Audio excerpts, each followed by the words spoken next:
students, welcome back to maths class once again. Today we are going to start a new chapter number 7, linear equations in one variable. So, before starting the chapter, let me explain some important definitions, some important terms that now linear equations in one variable. Variable यहाँ से word हमें मिल रहा है. So पहले हम जानते हैं कि variables होते क्या हैं. So suppose a term is given for x. तो जो ये x होता है इसको हम क्या कहते हैं? What do we say? We call it variable. And the term 4 is given here. It is called as constant. Constant और numerical value. तो वेरिएबल और कांस्टेंट यही होते हैं, इनमें यही डिफरेंस होता है. वेरिएबल वैल्यू होती है जैसे कि x, y, z, a, b, c and constant क्या होते हैं? कोई भी न्यूमेरिकल वैल्यू हो साथ में. जैसे कि मुझे दिया हो 3y. Now y is here variable and 3 is here constant. तो यहाँ पे क्या पता चल जाएगा हमें? y क्या है? वेरिएबल है and 3 is a constant. So now y को हम क्या कहते हैं? Variable and 3 is a constant और we can say numerical value. तो ये तो डिफरेंस होता है वेरिएबल और कांस्टेंट में. तो now what is an algebraic expression? Algebraic expression क्या होता है? अलजेब्रिक एक्सप्रेशन वो होता है जो नंबर्स को भी कंटेन करता हो, वेरिएबल्स को भी कंटेन करता हो एंड उनके बीच में कोई ऑपरेशन हो. जैसे कि मेरे पास है 4x, मुझे एक टर्म दी है और साथ में अगर हम कोई ऑपरेशन लगा दें +2, तो ये क्या हो गया? This is an algebraic expression. This is an algebraic expression. अब इसमें क्या है? वेरिएबल भी है, हमारे पास कांस्टेंट भी लगा हुआ है साथ में, और साथ में प्लस माइनस का क्या लगा दिया हमने? ऑपरेशन लगा दिया +2. अगर मैं यही लिखूं 5z minus of 4, so this is also an algebraic expression. ये भी क्या है? एक algebraic expression है. इसमें मेरे पास कांस्टेंट भी है 5, वेरिएबल भी है z और मैंने कोई ऑपरेशन भी साथ में लगा दिया है. तो कोई भी ऑपरेशन लग सकता है, plus, minus, multiply, divide. So this is an algebraic expression. So now let's move forward. Now let us understand what is an equation. An equation is a mathematical statement that equates two mathematical expression. कोई भी दो mathematical expression जो होते हैं उनके बीच में अगर हमारे पास इक्वल टू का साइन आ जाए, अगर वो इक्वेट कर दे, तो उसको हम क्या कहते हैं? We call it a equation. जो इस साइड होता है इक्वल टू के लेफ्ट साइड में होता है उसको हम क्या कहते हैं? Left hand side. और जो इक्वल टू के राइट साइड में होता है उसको हम क्या कहते हैं? Right hand side. अब जो अलजेब्रिक एक्सप्रेशन था उसके बीच में इक्वल टू का साइन नहीं होता, वो सिर्फ एक ऑपरेशन के साथ होता है. जैसे कि 4x + 1 था, 4z -2 लिख सकते हैं. तो ये क्या है? ये है अलजेब्रिक एक्सप्रेशन.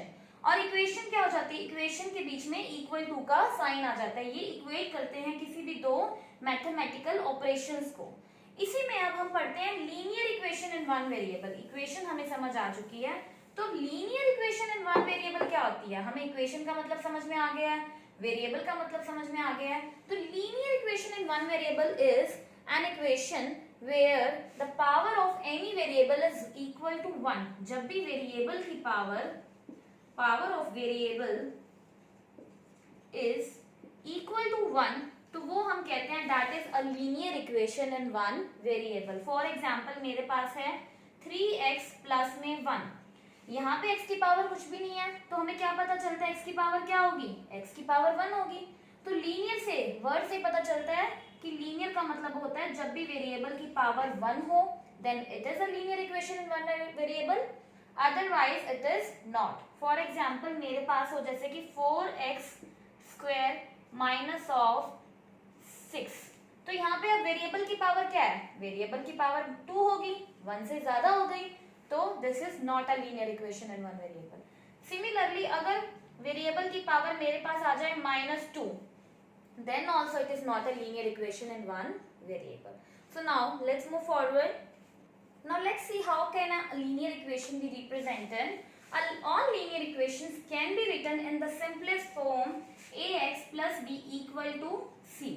Linear equations इस फॉर्म में रिप्रेजेंट हो सकती हैं जहां पर a, b and c are constants. इनको हम constants कहते हैं. And x, ये मैं आपको पहले भी बता चुकी हूँ, x is called as variable. So now कहने का मतलब क्या है, इसको एग्जांपल से अच्छे से समझते हैं। And one more thing, A हमारा कभी भी 0 के इक्वल नहीं हो सकता, B and C can be equal to 0, B और सी दोनों ही 0 के इक्वल हो सकते हैं। We will understand this by example more clearly. जैसे कि मेरे पास एग्जांपल है 4x + 2 = 1। नाउ हियर x क्या हो गया, मेरा वेरिएबल हो गया, a क्या हो गया 4, 2 क्या हो गया b एंड c क्या हो गया 1। अब मैं इसको इस फॉर्म में भी लिख सकती हूँ, 4x + 2 = 0, जहां पे मेरी c की वैल्यू क्या होगी 0 होगी। इसको मैं ऐसे भी लिख सकती हूँ एंड 4x = 0 भी लिख सकते हैं, b और c दोनों ही मेरे 0 हो गए। तो सिर्फ a जो है, a की वैल्यू 0 नहीं हो सकती, otherwise it will not be represented in the linear equation form. तो मेरा कोई भी लीनियर इक्वेशन मुझे रिप्रेजेंट करनी हो, then it is represented in the form of ax + b = c। Now let's study some methods to find solution of linear equations. Now there are different methods to find solution of linear equation. Solution का मतलब क्या है, जैसे कि मुझे कोई equation दी है और मुझे यहाँ से इसका सोल्यूशन निकालना हो, मतलब कि x की वैल्यू क्या होगी, x की वैल्यू क्या होगी जो उसको सेटिस्फाई करेगी, इसमें हम पुट करेंगे तो जो हमारी लेफ्ट हैंड साइड है वो हमारी राइट हैंड साइड के इक्वल आ सकती है। सो मुझे यही सोल्यूशन निकालने के there are different methods, and today first we will study first method, that is elimination method. हम सबसे पहले एलिमिनेशन मेथड को पढ़ेंगे। सो नाउ एक्सरसाइज क्वेश्चंस में देखते हैं। क्वेश्चन नंबर फर्स्ट का ए पार्ट दिया हुआ है। I will not do all questions for you which are different parts and which are a little tough, that I will do for you. Rest of the parts you have to try yourself. So now let's see. Question first का A part दिया हुआ है मुझे 3a - 1 = 8। अब elimination method हमें क्या कहता है, पहले मुझे इस a की वैल्यू निकालनी है, सॉल्यूशन निकालना है। पहले मैं क्या करूंगी, इसको सॉल्व करूंगी डिस्ट्रीब्यूटिव प्रॉपर्टी से। 3 के बाद ब्रैकेट है a - 1 के साथ, तो 3a के साथ भी मल्टीप्लाई होगा और 3 - 1 के साथ भी मल्टीप्लाई होगा। क्या आ जाएगा, 3 will be multiplied by a, minus का साइन है बीच में तो माइनस ही रहेगा। 3 will be multiplied by 1 = 8। Now 3a - of 3 1 3 = 8। तो हमें क्या करना होता है सॉल्यूशन निकालते टाइम, हमें वेरिएबल्स को एक साइड में रखना होता है एंड कांस्टेंट्स को दूसरी साइड में रखना होता है। और हम ऐसा भी कर सकते हैं, कांस्टेंट्स को इस साइड रख दें, न्यूमेरिकल वैल्यूज को, और वेरिएबल्स को इस साइड रख दें। तो अब मुझे ये दिख रहा है कि मुझे 3 को एलिमिनेट करना है, यहाँ से मुझे यहाँ से 3 को हटाना है। तो मैं क्या करूंगी, माइनस का 3 है, अगर मैं +3 इसमें ऐड कर दूंगी तो क्या आ जाएगा, 0 आ जाएगा। सो what I will do, adding 3 on both sides. मुझे क्या मिल जाएगा जब मैं 3 को ऐड करूंगी दोनों साइड्स में, आई विल गेट 3a - 3 + 3। अगर मैं इस साइड 3 को ऐड करूंगी तो मुझे राइट साइड में भी करना पड़ेगा। आई विल गेट 8 + 3, 3 से 3 कैंसिल हो गया, 3 में से 3 गए 0। 3a will be equal to 8 + 3 11। अब 3 जो है वो है मल्टीप्लाई में a के साथ, 3 जो है वो मल्टीप्लाई में है a के साथ, आपको पहले यहाँ पे शुरू में दिख गया होगा। तो अब ये दूसरी साइड जाएगा तो क्या हो जाएगा, डिवाइड हो जाएगा। तो मेरे पास सॉल्यूशन क्या आ गया, a की वैल्यू क्या आ गई, value of a = 11/3। Now let's see another part. Now let's C question number first E part. मुझे दिया हुआ है 5y माइनस का ब्रैकेट में है 3y - 1 = y - 4। अब हम क्या करेंगे, ब्रैकेट को खोलेंगे, ब्रैकेट के बाहर माइनस है और 3 के साथ कोई भी साइन नहीं है, मतलब प्लस का साइन हो गया। तो मल्टीप्लाई में माइनस प्लस क्या हो जाता है, माइनस, माइनस का 3y आ जाएगा एंड माइनस माइनस क्या हो जाएगा, minus minus +1 = y - 4। 5y - 3y, इसको जब हम करेंगे सॉल्व तो क्या आएगा, 5 में से 3 गए 2y प्लस का 1 = y - 4। तो हम एलिमिनेशन मेथड में पहले पिछले पार्ट में मुझे सिर्फ न्यूमेरिकल वैल्यू दी थी, यहाँ पे इस साइड कोई भी वेरिएबल नहीं था। तो पहला स्टेप क्या होता है हमारा एलिमिनेशन मेथड में, हम इस वेरिएबल को यहाँ से एलिमिनेट करेंगे, मतलब कि यहाँ से हटाने की कोशिश करेंगे। अब +y है, अगर मैं +y में -y कर दूं तो क्या आ जाएगा, 0 आ जाएगा, y एलिमिनेट हो जाएगा। सो व्हाट आई विल डू, अगर मैं y को इस साइड सब्ट्रैक्ट करूंगी, राइट हैंड साइड में सब्ट्रैक्ट करूंगी, तो मुझे लेफ्ट हैंड साइड में भी करना पड़ेगा। So what I will write, subtracting subtracting y from both sides, क्या आ जाएगा 2y प्लस 1 माइनस का y equal to y minus 4 minus of y। इसको रीअरेंज कर देते हैं, y माइनस का 4 और इस साइड भी y को y के साथ ही ले आते हैं, 2y minus 1 plus minus y plus 1। अब y में से y गए, ये तो कैंसिल हो गया हमारा, माइनस 4 आ गया एंड 2y में से y गए तो क्या बचेगा y प्लस 1।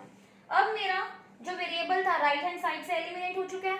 अब मुझे कांस्टेंट्स को लेफ्ट हैंड साइड से एलिमिनेट करना है। मैंने आपको क्या बताया था, हमें कोशिश करनी है कि वेरिएबल्स एक साइड आ जाए एंड कांस्टेंट जो है वो एक साइड आ जाए।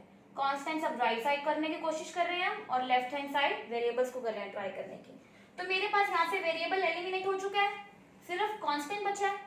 लेकिन इस साइड में मेरे पास वेरिएबल के साथ अभी कांस्टेंट भी रहता है, तो मैं क्या करूंगी, यहाँ से मैं कांस्टेंट को रिमूव करने की कोशिश करूंगी। प्लस 1 है, अगर मैं माइनस 1 कर दूं इसके साथ, 1 के साथ माइनस 1 कर दूं तो 0 आ जाएगा। So subtracting 1 from both sides,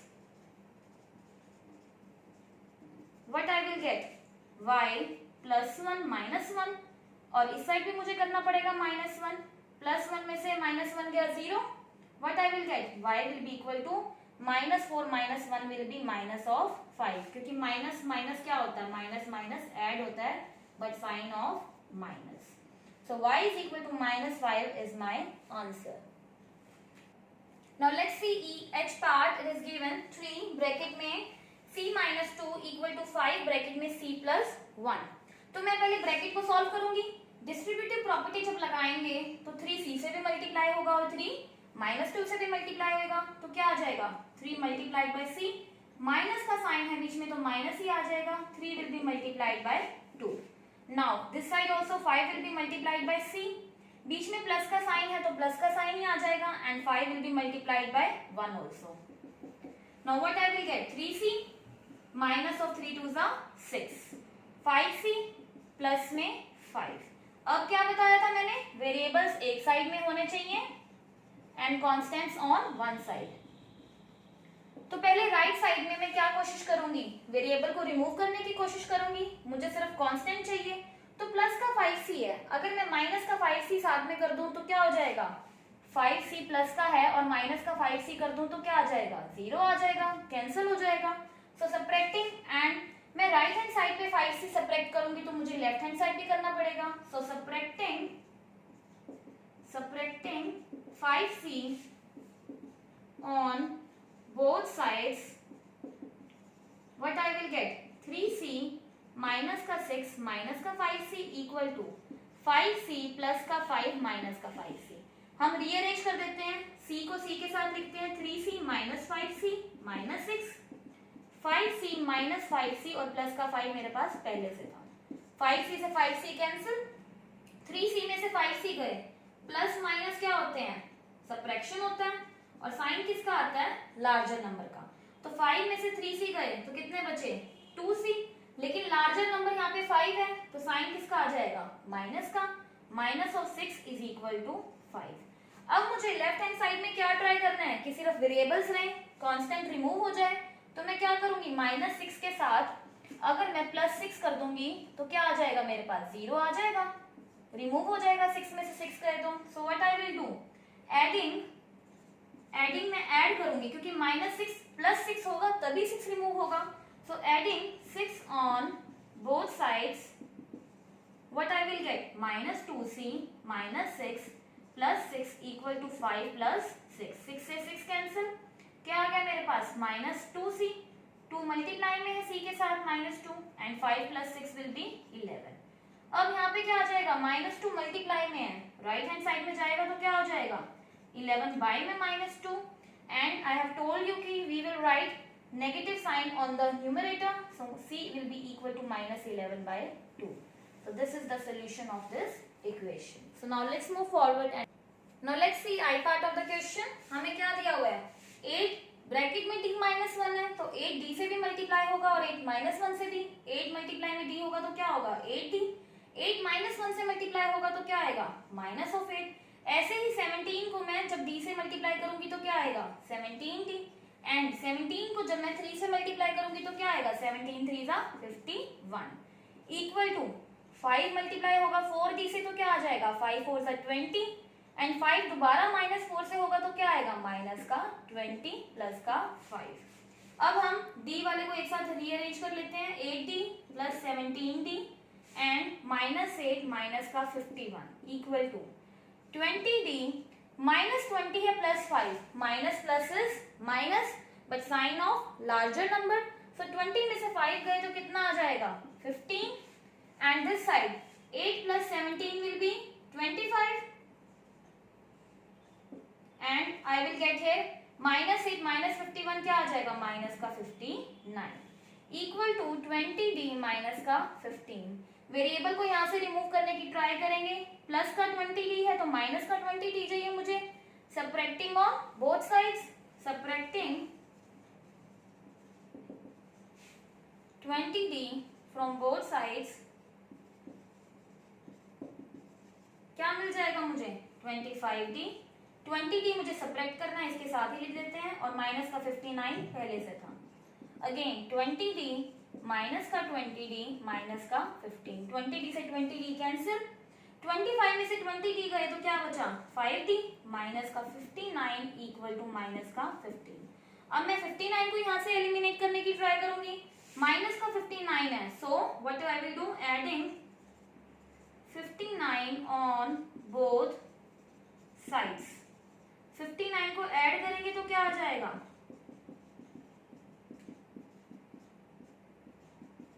59 से 59 कैंसिल, 5d है इक्वल टू 59 में से 15 गए क्या आ जाएगा 44, एंड अब यहाँ पे 5d है, या तो एक मेथड है कि 5 को वहां पे ले जाए डिवाइड कर लें, और एलिमिनेशन में और क्या तरीका है, ये मल्टीप्लाई में है, अगर मुझे इस 5 को हटाना है तो मैं क्या करूंगी यहाँ पर डिवाइड भी कर सकती हूँ 5, so dividing 5 on both sides, dividing 5 on both sides मुझे क्या मिल जाएगा, हम इसको डिवाइड कर देंगे 5d डिवाइड में 5, लेफ्ट हैंड साइड में डिवाइड कर रहे हैं तो राइट हैंड साइड में भी डिवाइड करना पड़ेगा, सो 5 से 5 कट, और d की वैल्यू क्या आ जाएगी, d will be equal to 44/5 is the solution of this equation. So now let's move forward, now this j part you will do yourself, हमें कुछ नहीं करना, डिस्ट्रीब्यूटिव प्रॉपर्टी लगानी है, 8t से भी मल्टीप्लाई होगा 2 से भी, यहाँ पर भी डिस्ट्रीब्यूटिव प्रॉपर्टी लगेगी, -3 इस पूरे से मल्टीप्लाई होगा।